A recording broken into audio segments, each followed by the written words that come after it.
अस्सलाम वालेकुम दोस्तों, कैसे हैं? अच्छे हैं? मैं अच्छा हूँ। उम्मीद करता हूँ कि आप लोग भी अच्छे होंगे।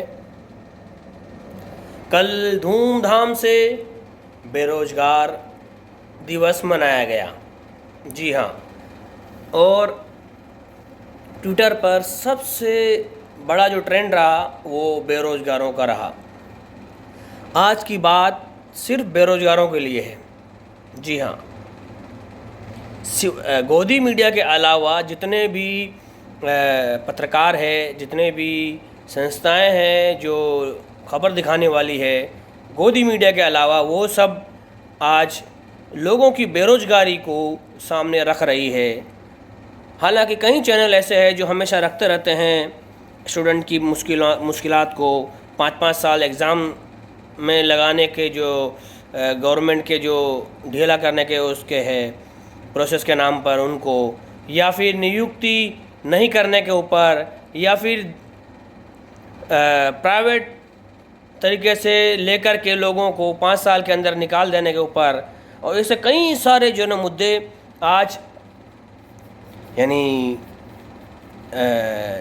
बेरोजगार दिवस के दिन बहुत धूमधाम से उठा है।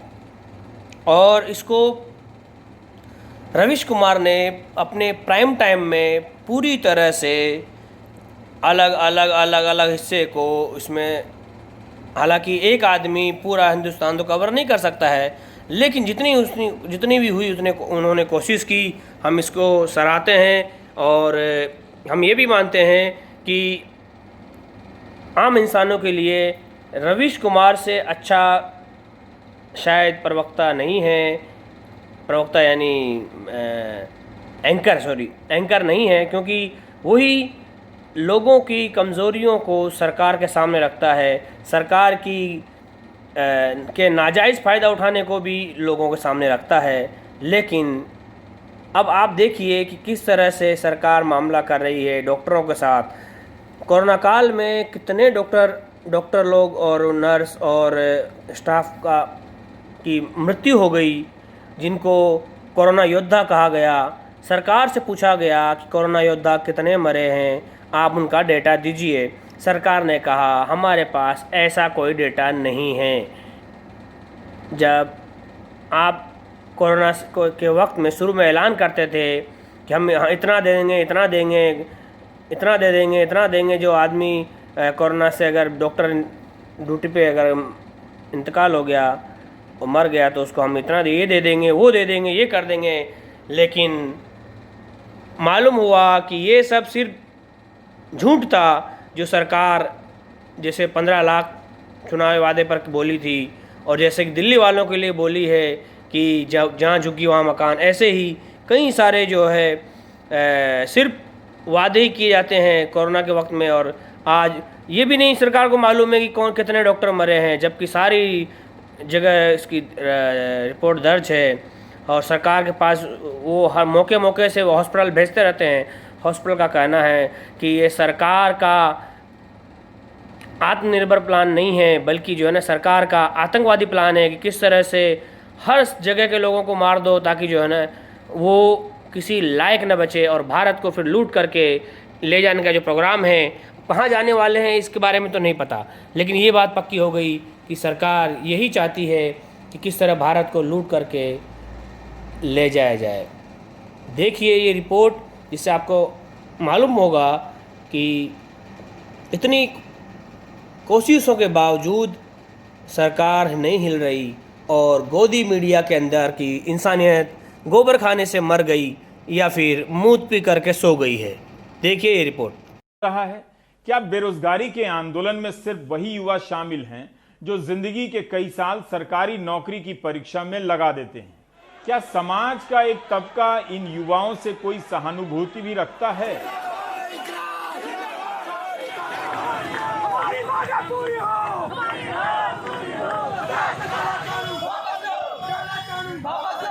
सैकड़ों इंजीनियरिंग कॉलेजों में लाखों रुपए की फीस देकर 10,000 की नौकरी ना पाने वाले छात्र क्या इस आंदोलन में शामिल हैं?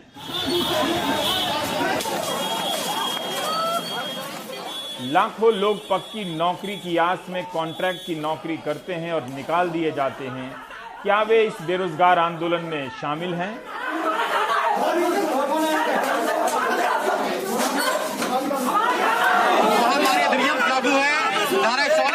बहुत से शिक्षक जो कई साल से कॉन्ट्रैक्ट पर पढ़ा रहे हैं, क्या वे इस लड़ाई में शामिल हैं? क्या वे लोग भी शामिल हैं जिनकी तालाबंदी में नौकरियां चली गईं? क्या सैलरी क्लास वाले 80 लाख भी इस आंदोलन में शामिल हैं जिनकी जुलाई और अगस्त में नौकरी चली गई?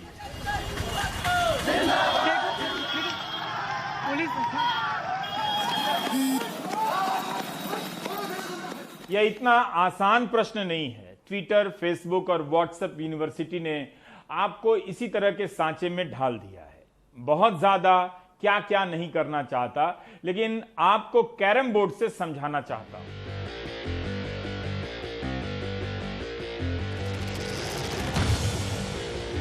कैरम बोर्ड के सेंटर में जमा गोटियों को ठीक से देख लीजिए। ये देश के युवा हैं। आपको लग रहा होगा कि रोजगार के सवाल पर एकजुट हो गए, गोटियों की तरह एक दूसरे के करीब आ गए। आप ऊपर से देख रहे हैं, मगर इसके भीतर का हिस्सा नहीं दिखेगा। मैं बताता हूं, इन युवाओं में सांप्रदायिकता और आरक्षण को लेकर जो भ्रांतियां भर दी गई हैं, जो कबाड़ भरा गया है, वो दिखाना चाहता हूं। वो नौकरी की कमी को, अवसरों की कमी को कारण नहीं मानेंगे, आरक्षण को मानेंगे। नौकरी ही नहीं होगी तो आरक्षण भी किसी को नहीं मिलेगा। कॉन्ट्रैक्ट और बिना पेंशन की नौकरी पर कम आरक्षण को दिन रात ज्यादा दोष देगा और अपने भीतर जहर भरता रहेगा। दूसरा जहर है सांप्रदायिकता। जो युवा इसकी चपेट से बाहर आने का प्रयास भी करेगा, उसे पसीने आएंगे, पेट में दर्द होगा, प्यास लगेगी। जहर और नशा का असर ऐसा ही होता है। प्राइम टाइम में इस मुद्दे को एक दिन नहीं कई साल से कवर कर रहा हूं। रोज इन युवाओं से बातें करता हूं, सैकड़ों मैसेज पढ़ता हूं। कोई भी चालाक नेता एक तेज स्ट्राइक से इन गोटियों को बिखेर सकता है, और ये बिखर भी जाएंगे। इसलिए बेरोजगारी के प्रश्न पर एकजुट से दिखते युवाओं से ना तो विपक्ष को उत्साहित होना चाहिए, ना सरकार को निराश। मैं राजनीति की बात कर रहा हूं। आप सुंदर सा बागीचा 1 मिनट में रौंद सकते हैं, मगर शहर के बाहर जो कबाड़ का पहाड़ है, उसे आसानी से नहीं हटा सकते। ये भ्रांतियां, सांप्रदायिकता, आरक्षण को लेकर ये सब कबाड़ के पहाड़ बना दिए गए हैं लोगों के दिमाग में। चूंकि मेरे दर्शक अंग्रेजी के हैं, इसलिए आसान हिंदी में बता रहा हूं। कई बार मुझे लगता है कि स्पेन और पुर्तगाल में ज्यादा लोग मुझे देखते हैं, इलाहाबाद, पटना और कोटा में कम। अब प्रश्न यह है कि क्या सांप्रदायिकता और आरक्षण के नाम पर जहर नहीं भरा गया होता तो रोजगार का समाधान हो जाता? अच्छा प्रश्न है।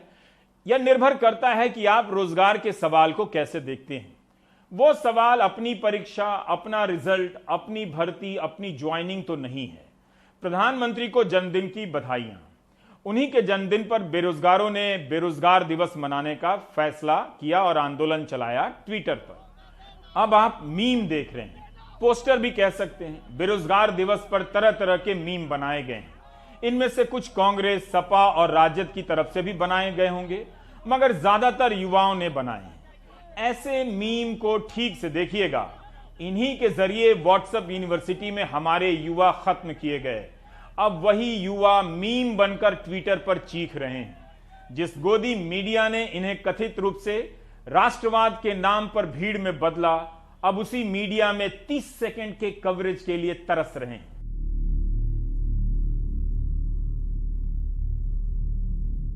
कुछ तुम भी कहो नौजवानों, रवीश कुमार ने बात ठीक कही कि नहीं कही?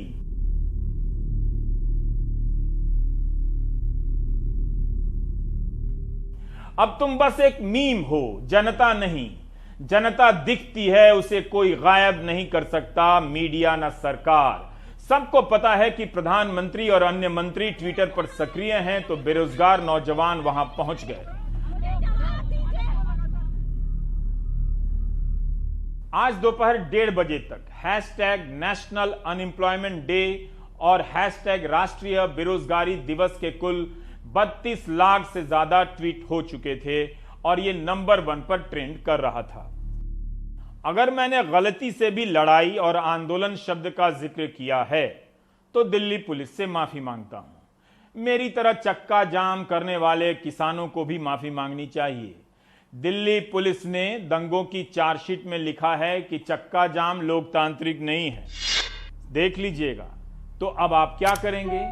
आप चक्का जाम को चक्का चालू कहें, हल्ला बोल को जुबान बंद कहें, आक्रोश रैली को मिमियाऊ रैली कहें, चेतना रैली को मति भ्रष्ट रैली कहें और आंदोलन को आरती कहें, जो कि हो भी चुका है। लड़ाई का इस्तेमाल बिल्कुल ना करें। व्हाट्सएप में तो बिल्कुल नहीं। लड़ाई की जगह दोस्ती लिखें, संघर्ष की जगह हर्ष लिखें। Anyway, let's come back to the basic question, यानी प्रश्न लाइक योगा। थोड़ी युवाओं की भी सुन लेते हैं, वाकई बहुत परेशान हो गए हैं वो। रोजी रोटी दे न सके वो सरकार निकम्मी है, जो सरकार निकम्मी है वो सरकार बदलनी है। वर्तमान समय में उत्तर प्रदेश सरकार के अंतर्गत चपरासी से लेकर के पीसीएस तक में 7 लाख से ऊपर वैकेंसी खाली है सरकारी पदों में। प्राइवेट संस्थानों में दिन पर दिन कर्मचारियों की छटनी हो रही है। अगर हम स्वरोजगार करने जाएं तो बैंक में हमारे डिग्रियों की जगह खसरा और खतौनी मांगे जा रहे हैं। इस भयावह परिस्थिति में इस देश की सरकार जो पद है भी उसको भी संविदा पर करने जा रही है। और आपको या 10, 20, 50 की संख्या में जरूर है, लेकिन जब आपके सामने 10, 20, 50 हजार की संख्या में आएंगे तो योगी जी आपको घुटने टेक देना पड़ेगा और छोड़ के हट जाना पड़ेगा। हमारे देश के स्वघोषित, उनका जन्मदिन है कि नहीं यह पता नहीं, लेकिन उन्होंने घोषणा किया आज उनका जन्मदिन है। स्वघोषित विश्वकर्मा जी को उनके कामों को याद दिलाने के लिए आज हम लोग बेरोजगार दिवस मना रहे हैं। उन्होंने सत्ता में आने से पहले कहा था कि हर एक वर्ष 2 करोड़ रोजगार दिया जाएगा युवाओं को। 2 करोड़ रोजगार का तो छोड़ दीजिए, आज 6 साल हो चुका है, 50 लाख रोजगार जा चुके हैं और 1 लाख रोजगार का भी सृजन नहीं हुआ है। और लगातार जितनी भी प्रॉफिट मेकिंग कंपनियां थी उनको सरकार के द्वारा बेच दिया जा रहा है और लोगों का रोजगार जा रहा है।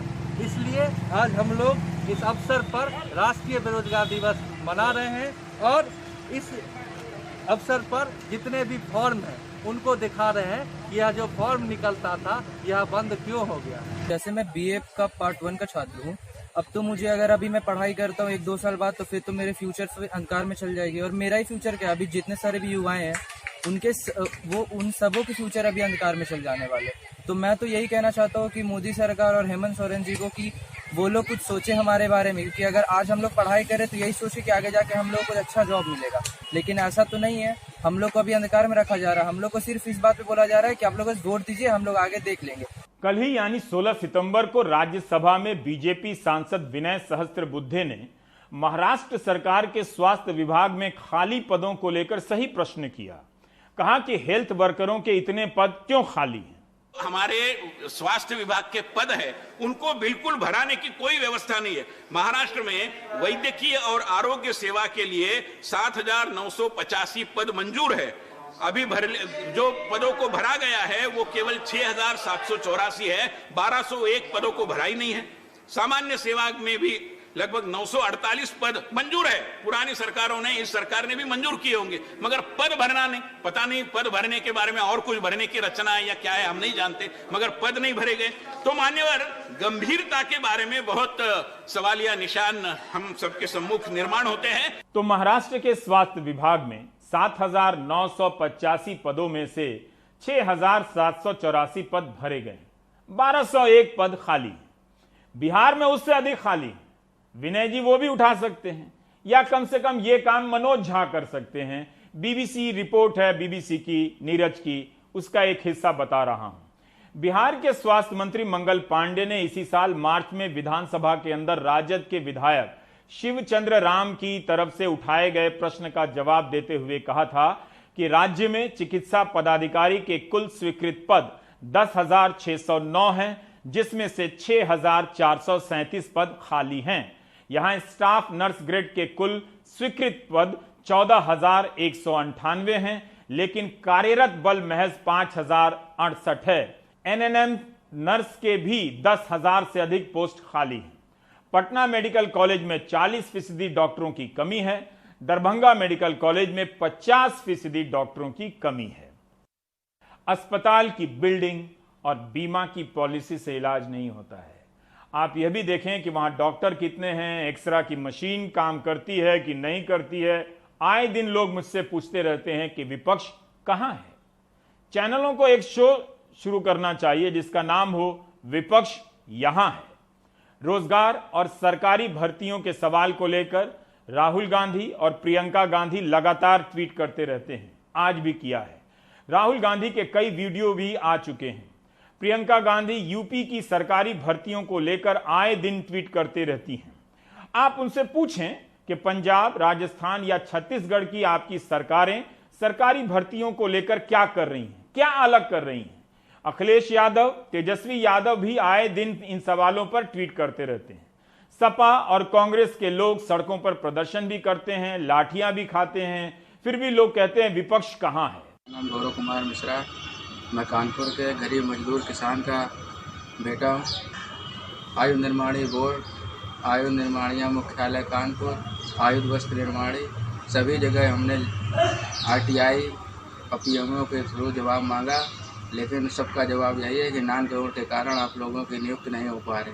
हमारी आर्थिक स्थिति बहुत ही दयनीय है। हमारे माता पिता की उम्र भी, पिताजी की उम्र 67 साल, माताजी की उम्र लगभग 65 साल हो चुकी है। वही अत्यंत बुजुर्ग है। मैं अपने माता पिता का सहारा भी नहीं बन पा रहा। मेरे छोटे छोटे बच्चे भी हैं, जिस कारण मानसिक हालत हमारी बहुत ही ख़राब है। हमारी आर्थिक स्थिति बहुत ही दयनीय है। हम भी मजदूरी का काम करते हैं, कभी कार्य मिलता है, कभी कार्य नहीं मिलता है। राम सिंह है, मैं जिला शाहजहांपुर उत्तर प्रदेश का निवासी हूं और मैं और मेरी पत्नी दोनों लोग विकलांग हैं। हमारे 2 बच्चे हैं और मैं BSc पास किया हुआ हूं और मेरा चयन जो है ऑर्डिनेंस वस्त्र फैक्ट्री शाहजहांपुर में वर्ष 2015 में हुआ था। मैंने बहुत कठिनाई और बड़ी कठिन परिस्थितियों को देखते हुए बहुत मेहनत से पढ़ाई की, फिर भी मेरा जो है मुझको नौकरी नहीं दी जा रही है। गोलगप्पे और बताशे बनाता हूँ खुद, और खुद बनाने के बाद उनको बेचता हूँ। इस तरीके से हमारा परिवार का गुजर बसर चल रहा है। क्या यही आत्मनिर्भर भारत है कि कोई व्यक्ति आत्मनिर्भर बनने के लिए मेहनत करे, पढ़ाई करे और उसके बाद जब उसको आत्मनिर्भर बनाने की बात आए तो सरकार उसमें पीछे हट जाए। मेरा नाम रामनिवास है। मैं SSC की तैयारी 2017 से कर रहा हूँ। मैंने SSC का 2017 SSC CGL का एग्ज़ाम दिया, 18 का SSC CGL का एग्ज़ाम दिया, 19 का SSC CGL का एग्ज़ाम दिया। तो 2017 की अभी तक ज्वाइनिंग नहीं आई। 2018 का Tier 3 हो चुका है, उसका रिजल्ट नहीं आया है। रिजल्ट के बाद Tier 4 होगा, Tier 4 के बाद DV होता है। DV इस सारे प्रोसेस में अभी तक वो, और उसके बाद में ज्वाइनिंग, तो 1-1.5 साल अभी और लग जाएगा 2018 के लिए भी। 2019 का एग्ज़ाम का अभी तक Tier 1 हुआ है, तो उसमें भी अभी काफ़ी टाइम लगेगा, 3 साल मान के चलो। तो बात ये है कि मैं 3 एग्ज़ाम में मैं बैठा हूँ, तो बाकी लोग भी कई बैठे होंगे जिनको अभी तक 2017 की ज्वाइनिंग नहीं आई, वो 18 में बैठे हैं, 19 में भी बैठे हैं। ठीक है, तो नए लोग आ रहे हैं, उनको बहुत ही ज़्यादा कंपटीशन का सामना करना पड़ रहा है और वैकेंसीज लगातार कम हो रही है, तो उससे बेरोजगारी भी बढ़ रही है। सरकारी भर्ती की परीक्षा अपने आप में यातना शिविर है, जहां हमारे नौजवानों के सपनों की हत्या होती है। यह सही है कि रोजगार कभी राजनीतिक या चुनावी मुद्दा नहीं हो सकता है, अपवाद को छोड़कर कह रहा हूं, लेकिन इस वजह से इन जवानों के साथ ऐसा हो यह ठीक भी नहीं। फ्लैशबैक में चलते हैं। फ्लैशबैक से सेंस ऑफ हिस्ट्री आती है, प्रेजेंट यानी वर्तमान साफ साफ दिखता है। 21 सितंबर 2012 का यह ट्वीट है नरेंद्र मोदी का कि आप क्यों झूठे वादे करते हैं, प्लीज हैव सम शेम, यानी शर्म करो। 2009 में उन्होंने कहा था कि 1 करोड़ रोजगार आएगा, आया। अगर गुजरात रोजगार दे सकता है तो आप क्यों नहीं दे सकते, ये मनमोहन सिंह सरकार से पूछ रहे हैं। 25 सितंबर 2013 का ट्वीट है कि जहां भी जाइए यही सुनाई देता है कि युवाओं के पास रोजगार नहीं है, उन्हें नौकरी चाहिए, जबकि दूसरे पक्ष के लोग कहते हैं कि हमें अच्छा प्लम्बर और ड्राइवर चाहिए। 26 मार्च 2014 का यह ट्वीट लैंडमार्क है।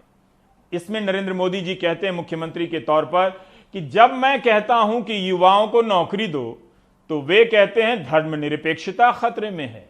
जब मैं कहता हूं महंगाई कम करो तो वे कहते हैं पहले धर्मनिरपेक्षता। आज इसी को बदलकर पूछा जा रहा है कि मैं कहता हूं नौकरी दो तो वो कहते हैं राष्ट्रवाद खतरे में है। गुजरात से हमारे एक मित्र ने खबर की क्लिपिंग भेजी है।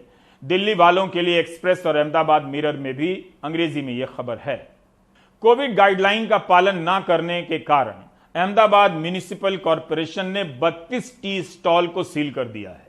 निगम के दौरे के चलते 1124 चाय वालों ने अपने स्टॉल खुद ही बंद कर दिए। सील होने का डर होगा। चाय वालों को भी मास्क लगाना है और सामाजिक दूरी का पालन करना है, किसी को छूट नहीं है। नेता लोग कहां पालन करते हैं? गुजरात बीजेपी के अध्यक्ष की रैलियों की तस्वीरें आप देख सकते हैं। क्या उनकी रैलियां सील हुई? नहीं ना। 32 चाय की दुकानें सील हो गई। चाय वाले की दुकान सील हो जाए और वह बेरोजगार हो जाए, इस खबर को कैसे बर्दाश्त किया जाए, वो भी 17 सितंबर के दिन? मैं आपसे पूछ रहा हूं। अब करते हैं रेलवे की बात। हमारे रेल मंत्री बहुत काम करते हैं, उनके ट्विटर अकाउंट से तो यही लगता है। वैसे ट्वीट करना भी अपने आप में एक काम है। इस ट्वीट में रेल मंत्री बता रहे हैं कि आज उत्तर प्रदेश के मथुरा जंक्शन रेलवे स्टेशन पर यात्रियों की सुविधा के लिए लिफ्ट और स्वचालित सीढ़ियों की शुरुआत हुई। इतनी नजर है कि कहां लिफ्ट का उद्घाटन हो रहा है, कहां एलिवेटर सीढ़ियों का उद्घाटन हो रहा है। क्या बल्ब लगाने और बेंच लगाने की तस्वीरों को रेल मंत्री ही ट्वीट करेंगे? क्या रेल मंत्री रोजगार पर बात करना चाहेंगे? वो क्यों नहीं बताते कि उनकी परीक्षाएं समय पर क्यों नहीं हो पाती हैं, ज्वाइनिंग क्यों नहीं हो पाती है? एशिया विले न्यूज में दिलीप खान ने एक रेलवे की बहालियों पर एक रिपोर्ट लिखी है। दिलीप ने अपने मन से रिपोर्ट नहीं लिखी है, बल्कि लोकसभा में मंत्रालय ने जो लिखित रूप से जवाब दिया है उसके आधार पर लिखी है। यह सवाल सांसद संगम लाल गुप्ता जी ने पूछा था, जिसके जवाब में रेल मंत्री ने कहा है कि रेलवे में ग्रुप सी और डी के 2,90,000 पद खाली हैं। 2018-19 में मंत्रालय ने ग्रुप सी और ग्रुप डी में मात्र 6,493 लोगों को ही नौकरियां दी। ग्रुप सी से 2.5 लाख कर्मचारी रिटायर हुए, मगर भर्ती हुए मात्र 83,000। अब तक का वो डेटा होगा। 2014-15 से 2018-19 के दौरान 2,74,075 लोग रिटायर हुए, जबकि मोदी सरकार ने इस दौरान मात्र 1,84,262 लोगों को ही नौकरियां दी। मध्य प्रदेश के नौजवान भी परेशान हैं। सितंबर 2018 में स्कूल शिक्षा विभाग, आदिम जाति कल्याण विभाग ने माध्यमिक और उच्च माध्यमिक शिक्षकों के 30,000 से अधिक पदों का विज्ञापन निकाला। धरना प्रदर्शन के बाद फरवरी-मार्च 2019 में परीक्षा हुई। उच्च माध्यमिक शिक्षक परीक्षा का परिणाम 28 अगस्त 2019 को आया।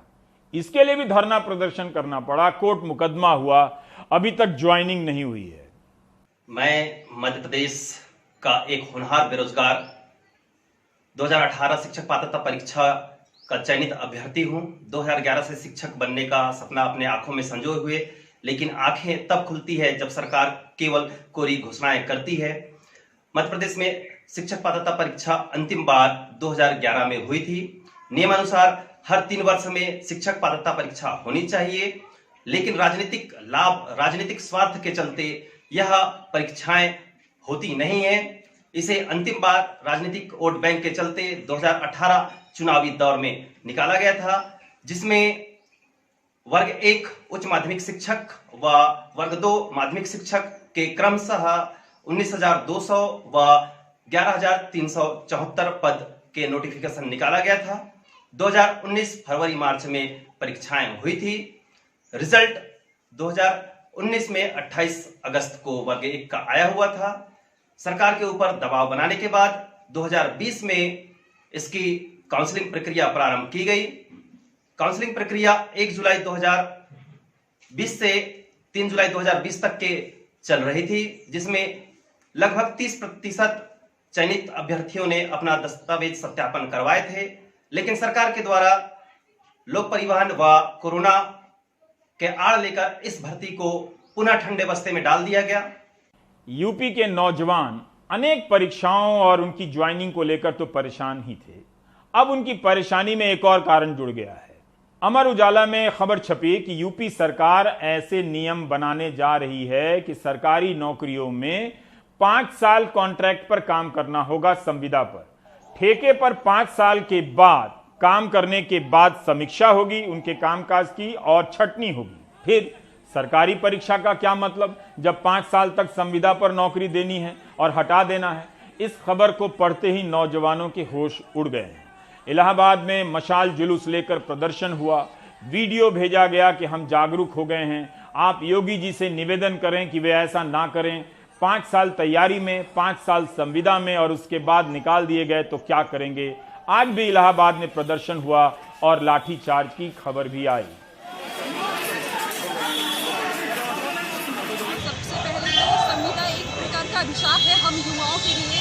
ये कोरोना के बाद दूसरी सबसे बड़ी महामारी होगी जो हमें हर तरह से मानसिक प्रताड़ना देगी और संविदा से हर दिन महिलाओं के लिए खास करके ये यहाँ पे मानसिक, आर्थिक, शारीरिक शोषण होगा, क्योंकि यहाँ पे जो हमारे उच्च पद पर बैठे अधिकारी होंगे वो हर तरह से हमारा शोषण करने की कोशिश करेंगे। नेताओं के लिए ये संदेश है, सबसे बड़ा संदेश है और बहुत साधारण सी बात है कि अगर एक कर्मचारी सरकारी विभाग में नौकरी नहीं कर सकता है तो हमारे नेता, विधायक, मंत्री ये 60, 70 साल के ये देश की सेवा कैसे कर सकते हैं। तो इनको भी रिटायर किया जाए और चुनाव लड़ने की आयु कम किया जाए और या तो फिर हमें 60-50 साल में रिटायरमेंट न दी जाए। आप लोग देख सकते हैं प्रयागराज में हमारे सभी साथी अमरेंद्र सिंह, अनिल सिंह, सभी साथी गिरफ्तार हो चुके हैं और ये आताताई सरकार संविदा के खिलाफ हमको प्रोटेस्ट भी नहीं करने दे रही है। हम शांतिपूर्वक मास्क लगा के अपना प्रोटेस्ट कर रहे हैं। आप लोग देख सकते हैं तमाम साथी हमारे यहाँ पे गिरफ्तार हो चुके हैं और आप लोगों से, मीडिया कर्मियों से हम लोग निवेदन करना चाहते हैं, संविदा का ये जो प्रोटेस्ट बालसन चौराहे पे चल रहा है इसको कमजोर मत होने दीजिए। प्राइवेट कंपनियां भी 3 महीने में नौकरी पक्की कर देती हैं। यहां सरकार कह रही है कि 5 साल ठेके पर रखेंगे, स्थायी सेवा का लाभ नहीं देंगे और 5 साल बाद लायक होंगे तो रखेंगे, बाकी को छांट देंगे। लेकिन क्या यह सिस्टम पंजाब में नहीं है? क्या यह दूसरे राज्यों में नहीं है? गुजरात में ऐसी व्यवस्था हुई थी, फिक्स पे सिस्टम कहते हैं। आपको जानना चाहिए कि फिक्स पे सिस्टम से क्या हुआ था।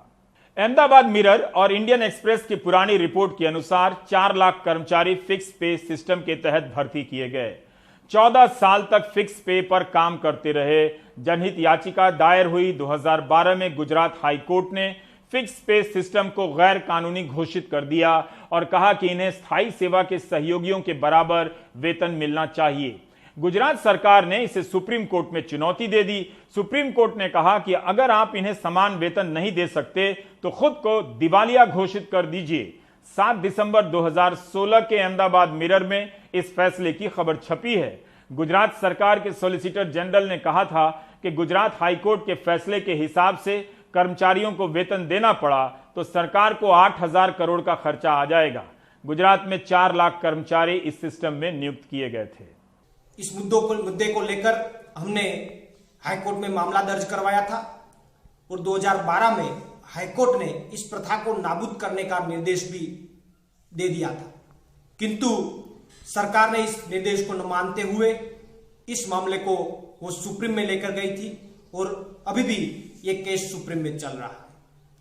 इस फिक्स सिस्टम के कारण कई हजारों और लाखों युवाओं को अन्याय हो रहा है गुजरात में और इक्वल वर्क और इक्वल पे का जो कानून है उनका भंग भी हो रहा था और इसलिए हमने 2015 से 17 तक मेरी टीम ने गुजरात में इस मुद्दे को लेकर गुजरात सरकार के सामने आंदोलन किया, गुजरात सरकार के सामने एजिटेशन किया और उस आंदोलन के बाद गुजरात सरकार ने जिस कर्मचारी का 7,000 जिसका मासिक वेतन था उसका 20,000 कर दिया और जिन कर्मचारी का 13,000 मासिक वेतन था उनका 40,000 मासिक वेतन सरकार के द्वारा किया गया।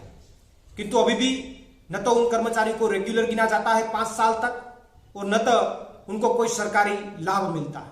इसलिए सवाल परीक्षा सिस्टम में सुधार का तो है, लेकिन वहीं तक सीमित नहीं है। नौकरी की शर्तों का भी सवाल है, पेंशन का भी है, सुरक्षा का भी है, समस्या विकराल है। जब भी रोजगार का सवाल आता है, व्हाट्सएप यूनिवर्सिटी में 3 चीजों की सामग्री बढ़ा दी जाती है: सांप्रदायिक सामग्री, आरक्षण विरोधी सामग्री और आबादी को खलनायक बनाने की सामग्री की। इसकी वजह से, वरना तो रोजगार की कोई कमी नहीं है। जब भी नेता फेल हो जाते हैं, वो आबादी करने लगते हैं, मगर हमेशा ऐसा नहीं था। आज हमारा भारत पूरी दुनिया का सबसे नौजवान देश है। 65% से ज्यादा लोगों की आयु 35 वर्ष से कम है। युवा शक्ति की ये अपार ऊर्जा देश का भाग्य बदल सकती है, पूरे देश को ऊर्जावान बना सकती है। सवाल यहां आबादी का नहीं है, व्यवस्था का है। जो भर्ती निकली है वो पूरी क्यों नहीं होती है। 10 जनवरी 2019 की हिंदू बिजनेस लाइन की एक खबर दिखाता हूं। इस खबर के अनुसार यूनिवर्सिटी, रेलवे, पुलिस, पोस्टल और स्कूल, न्यायपालिका और अन्य विभागों में 28 लाख पद खाली हैं। इसमें केंद्र और राज्य सरकारों के खाली पदों को भी शामिल किया गया है। भोपाल, भुवनेश्वर, जोधपुर, पटना, रायपुर और ऋषिकेश के एम्स में ही फैकल्टी, नॉन फैकल्टी और रेजिडेंट डॉक्टर मिलाकर 20,000 से अधिक पद खाली हैं। लोकसभा में सरकार ने बताया था कि अप्रैल 2018 तक 40 केंद्रीय विश्वविद्यालयों में 17,092 मंजूर पद हैं, जिनमें से 5600 से अधिक पद खाली हैं। मार्च 2017 में पूर्व मानव संसाधन मंत्री प्रकाश जावड़ेकर ने तो लोकसभा में बयान दिया था कि एडहॉक शिक्षकों को साल भर के अंदर पक्का कर देंगे। मानव संसाधन मंत्री रमेश पोखरियाल निशंक ने जुलाई 2019 में कहा था कि 6 महीने के अंदर सभी रिक्त पद भर दिए जाएंगे, युद्ध स्तर पर काम किया जाएगा। Vacancies in universities is a serious issue and there are so many reasons for it.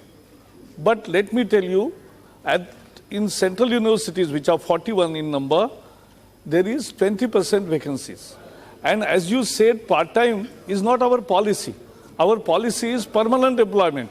And therefore, in Delhi University case, where there were more than 9,000 ad hoc posts, we have made it compulsory that they have to, and there was a court case also, and now the solution is that within 1 year, all these posts will be made permanent and not temporary. And even those who are appointed part-time or temporary ad hoc posts, they are paid regular salary of the assistant professor. So there is no discrimination and we want to fill up, and we have taken so many measures to fill all the vacancies. नियुक्तियां हमने कह दिया है, अगले 6 महीने के अंदर अंदर सभी पद, रिक्त पदों को भरा जाएगा। ये बहुत ताकत के साथ किया है और उसके लिए बिल लाए श्रीमान, जो भी संशोधन करना था उस संशोधन को भी किया। लेकिन जिन भी माननीय सदस्य की ये चिंता है, स्वाभाविक चिंता है श्रीमान, कि यदि अध्यापक नहीं होंगे तो पढ़ाई कहाँ से होगी। लेकिन उसकी कुछ वैधानिक कठिनाइयां थी, अब वो वैधानिक कठिनाइयां भी दूर हो गई हैं। हम युद्ध स्तर पर इनको करेंगे श्रीमान। क्या ऐसा हुआ? क्या दिल्ली विश्वविद्यालय के 9,000 शिक्षक परमानेंट कर दिए गए? केंद्र से लेकर राज्य सरकारों में लाखों की संख्या में पद खाली, उन पर भर्ती नहीं होती, उनकी संख्या का पता नहीं चलता। इस साल के बजट में कहा गया था, केंद्रीय बजट में, कि सरकारी और पब्लिक सेक्टर बैंकों के अराजपत्रित पदों की बहाली व्यवस्था में सुधार लाई जाएगी। फरवरी वाले बजट में एक नई एजेंसी, नेशनल रिक्रूटमेंट एजेंसी बनेगी, जिसकी घोषणा हाल ही में प्रधानमंत्री ने की। लेकिन इस वक्त रेलवे और एसएससी की जो परीक्षाएं अटकी हुई हैं, जो नहीं हो रही हैं, जो हो चुकी हैं, ज्वाइनिंग नहीं हो रही है, उनमें देरी क्यों हुई? वो क्यों नहीं तुरंत बिजली की गति से हो सकती हैं? सब कुछ धीमी गति से हो रहा है। सिर्फ परीक्षा और भर्ती का सवाल नहीं है, कई परीक्षाएं तो घोषणा के बाद लापता हो गई।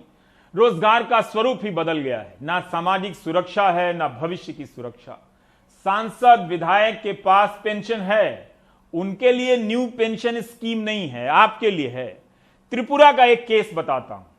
26 जुलाई को धनंजय महापात्र ने टाइम्स ऑफ इंडिया में लिखी है ये रिपोर्ट। त्रिपुरा सरकार ने सुप्रीम कोर्ट से कहा कि वह 10,000 पोस्ट ग्रेजुएट को चपरासी, दरबान, गार्ड, रसोईया और लोअर डिविजनल क्लर्क में नियुक्त करना चाहती है। ये सभी शिक्षक के तौर पर नियुक्त किए गए थे 2010 से 2014 के बीच, लेकिन नियमों में गड़बड़ी पाए जाने के कारण हाईकोर्ट और सुप्रीम कोर्ट ने इनकी नियुक्तियां रद्द कर दी थी। ये खेल भी कई लेवल पर होता रहता है। रोजगार के सवाल पर रेटिंग भी नहीं आती है, व्यूज भी नहीं मिलते हैं। नौजवानों को पता होगा कि लोग इन दिनों क्या देख रहे हैं, उनके घरों में क्या देखा जा रहा है, क्या उन्होंने अपने देखने का तरीका बदल लिया है। यह बड़ा मुश्किल काम है, इसका जवाब युवा ही दे तो बेहतर है। 3 महीने से जिस देश के चैनलों पर सुशांत सिंह राजपूत की मौत के नाम पर कवरेज हो रहा है, उस देश में रोजगार मुद्दा नहीं हो सकता है। वैसे युवाओं ने कोशिश अच्छी की, कई दिनों से कोशिश कर रहे हैं, ट्विटर पर ट्रेंड व्रेंड कर रहे हैं, कुछ कर रहे हैं। 5 अगस्त को नए भारत का उदय हो चुका है। ब्रेक के बाद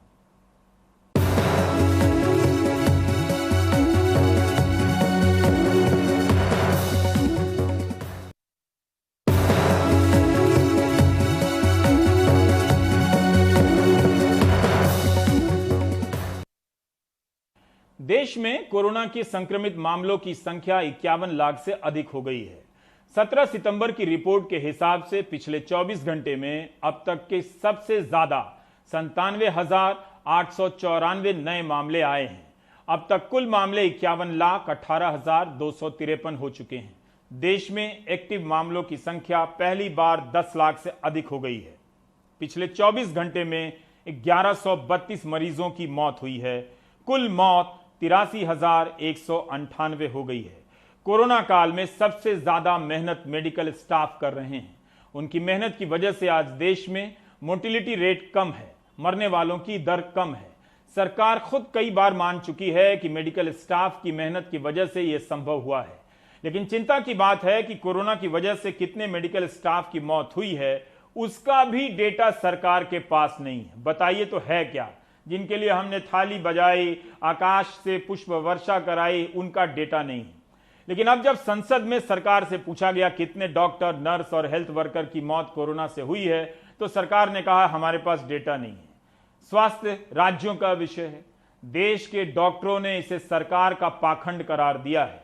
इंडियन मेडिकल एसोसिएशन ने इसका विरोध किया है, कहा है कि समय समय पर सरकार को डेटा दिया गया है। विडंबना है, डॉक्टर, एक मेरा साथी, नर्सेज, हेल्थ केयर वर्कर्स सारे देश की सेवा में जुटे हुए हैं और अगर हमारे को स्टेट सब्जेक्ट की तरह बांट दिया जाए, इससे बड़ी विडंबना कोई मेडिकल सिस्टम की हो नहीं सकती। और विडंबना ये भी है कि स्वास्थ्य मंत्री खुद